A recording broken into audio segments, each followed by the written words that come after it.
Good morning, Missouri. It's Friday, December 1st. Can you believe it? 2017. Thanks for waking up with us. I believe it because it feels a little more December-y out there. It's pretty chilly start to the month. There we go. A mess. Am I a mess today? My cord's hanging out. I know when my cords are hanging out, like a body part you should never see is showing.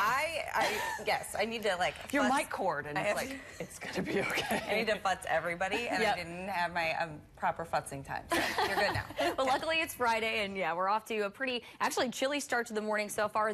Sexual misconduct allegations against powerful political and entertainment figures continue to dominate headlines this morning. We begin with U.S. Congressman John Conyers. All House Democratic leaders are now calling for Conyers to resign amidst several sexual harassment allegations. Nancy Pelosi, the most recent supporter of Conyers, is now calling for him to resign. Former staff member Marion Brown broke her silence yesterday, saying Conyers violated her for more than 11 years. Violated my body. He has touched me in different ways, and it was very uncomfortable and very unprofessional. Brown received a $27,000 settlement from Conyers just yesterday. Conyers was hospitalized for stress. Matt Lauer's first wife is coming to his defense after the former Today Show anchor was fired Wednesday for inappropriate sexual behavior.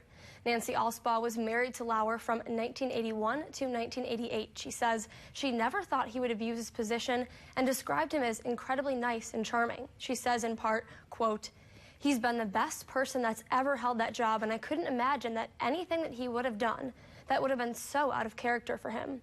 That's why it's so shocking, I think, for the people that really know him and really love him, and they want to get the good stuff out, the selfless, giving part of him." NBC News fired Lauer about 24 hours after a female employee made an allegation of inappropriate sexual behavior against him. Since then, multiple other women have come forward complaining about his behavior. Lauer issued an apology yesterday, saying some of the allegations are untrue, but admits there's enough truth to leave him embarrassed and ashamed. And music icon Russell Simmons is stepping down from his companies after being accused of sexual assault. Screenwriter Jenny Lumet says Simmons forced her to have sex with him in 1991. Simmons, the founder of hip-hop music label Def Jam Recordings, released a statement yesterday saying in part, quote, "While her memory of that evening is very different from mine, it is now clear to me that her feelings of fear and intimidation are real. While I have never been violent, I have been thoughtless and insensitive in some of my relationships over many decades, and I sincerely and humbly apologize." So that's the latest. All right, thank you very much. Thanks. The Senate is expected to continue to vote on the Republican tax bill today. Republican Senator Ron Johnson says he won't support the tax overhaul because it does not cut taxes enough for business owners. But John McCain, a potential swing vote, yesterday announced he'd vote yes. Republicans say they're now focused on how to make the bill not cost billions more than expected. Here's how the new tax bill could affect you. It would cut the corporate tax rate by 20%. It would also reduce the marginal rates for some individuals. The bill would expand a tax credit and double the standard deduction, but other tax breaks could be eliminated, like student loan deductions. No Democrats plan to vote for the bill. This tax bill is one of the most unfair and disastrous pieces of legislation ever brought forth in the modern history of this country. Senate Republicans say they're confident the bill will pass. There's no chance you don't get this done. No, failure's not an option. We need a tax cut. Changes unrelated to the tax code include allowing churches to participate in partisan politics and allowing oil drilling in the Arctic National Wildlife. Another State Board of Education member steps down late last night after saying, quote, she couldn't get comfortable with how the process was going. This comes amidst a lot of conflict and controversy surrounding the State Board of Education. Earlier this week, a man who was appointed to the board filed a lawsuit against the governor, saying Greitens barred him from participating in a major vote. KOMU 8's Ali Walenta is in the studio to give us some important context heading into the morning's meeting. All right, Ali, thanks. Boone County voters can now go online to do lots of things like register to vote. Beginning today, the Boone County Clerk will unveil a new website. KOMU 8's Sydney Olson is live to tell us what Boone County residents can find on the web. Sydney? Biotin supplements may help grow your hair and nails, but the FDA is now saying the vitamin may have other unintended effects on your health care. We'll have more about that after the break.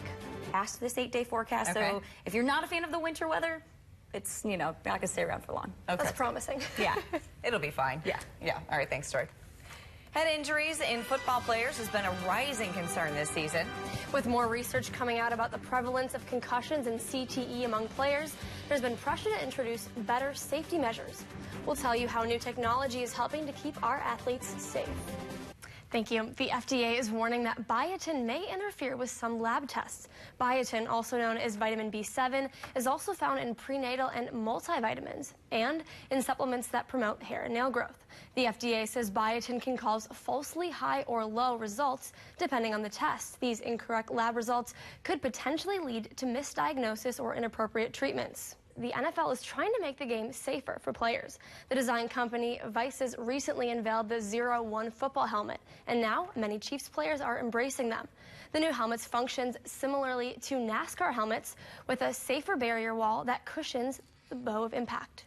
These are little columns, and the whole helmet is those columns, and as it takes a hit, all of these columns kind of absorb the blow. No helmet on the market can completely prevent concussions, but Vices is currently the top rated in safety tests. We're taking a live look out over downtown Columbia. This is KOMU 8 News. Thanks for waking up with us. I'm not a huge soccer fan until then, but I think that's a lot of Americans. Exactly. It's been so long since the U.S. hasn't been drawn. All right. Thank you. You're taking a live look over Columbia Regional Airport. It is 4:56 on your Friday morning. We'll be right back.